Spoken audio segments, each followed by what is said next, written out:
Hey guys. So for this assignment, I decided to interview my mother. She was born in the 60s, but I decided to ask her about the 80s since she was more of an adult and she would have been more in tune with our pop culture in the 80s.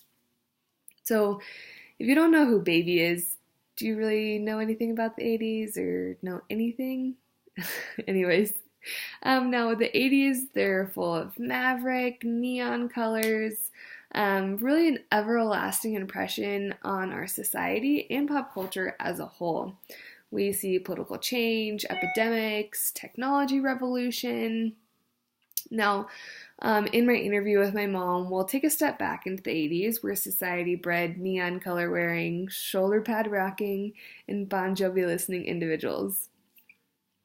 Now, in the 80s, my mom did the feathered hair, she did the teased hair, that whole bottle of hairspray to keep it up and in place. She wore the leg warmers, oversized t-shirts, the jean jackets, which I might note have never gone out of style. And of course, her neon colors. And when the outfit permitted, the shoulder pads. Now, with TV shows, we talked about The Cosby Show, Cheers, shows like that. Now, Cosby Show was her favorite show just because she said it was more relatable, and now we know that Bill Cosby is not the most gentleman man out there, as that's as best as I can put it.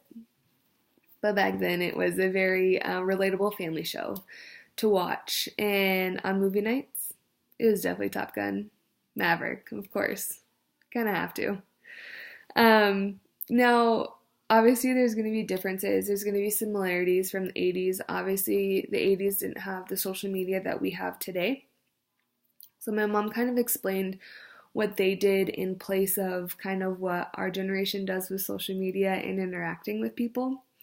They actually cruised up and down the main street of where we grew up. Now there are signs posted that says no cruising. So they kind of ruined it for our generation, but that's okay because we wouldn't have cruised Main Street anyway. So what they did is the guys, they got their cars already. It was like immaculate. Even though they were kind of like beat up trucks, they were still very nice and in pristine condition because you have to impress the ladies somehow. Your profile picture, now it can impress the ladies, I guess, but back then it couldn't. But what they would do is they would drive up and down Main Street. There was a parking spot on the north end of town and on south end of town, and that's kind of where people turned around or just parked and hung out. And that was their form of social media and their form of kind of like a Friday or Saturday night. The guys would, of course, pass beers and stuff like that, but there was nothing ever really foul play happening unless there was a cop there and they caught you drag racing. Of course, you would get tickets for that, but that was about as bad as it got. To get a girl's number, what they would do is the girls would post a little sticky note of their number on the window and they would smack it against there, and if you weren't quick enough to get that number, then kind of cross your fingers that you saw her at school or around town the next couple days or weeks to catch her number. Nowadays you can just get on social media, Instagram, DM them. Yeah, it kind of happens now. It's really sad. As far as technology goes in the 80s, there were computers. Times Magazine actually named the computer the Person of the Year. Unfortunately, computers didn't come in households. They were very far and few between. Companies like IBM, Seagate, companies that heavily relied on technology had those computers. Otherwise, they were found at libraries for looking up books, not necessarily surfing the web. So, also in this era, MTV made a huge kind of groundbreaking hit because they they made their first video for MTV. Now, even though MTV is still used today, it's not used in the same sense of when it was used back in the 80s. In the 80s, it was strictly music videos, which is how Whitney Houston, Michael Jackson, everyone like that kind of came about and came into pop culture. And we still listen to those types of music today. If you don't, then you have no sense of taste in music.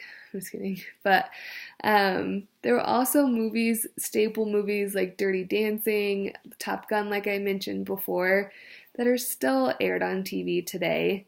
So, in my personal opinion, and in my mom's, I think that the 80s was a very impressionable era for paving the way for pop culture to come about today, and kind of how it shaped pop culture, because things that happened in the 80s are coming back into style today, such as fashion trends. It'll be interesting to see music trends and things like that, which I highly doubt music trends will be like they were in the 80s, because now we have Justin Bieber, and that's nothing like Michael Jackson. So it's really interesting. My mom always told me that if it went out of style, hold on to it. In 20 years, it'll be back in style, which is totally right, because jean jackets, leggings, things like that are totally coming back into style. So that's a little bit about the 80s and the interview that I had with my mother. See you guys.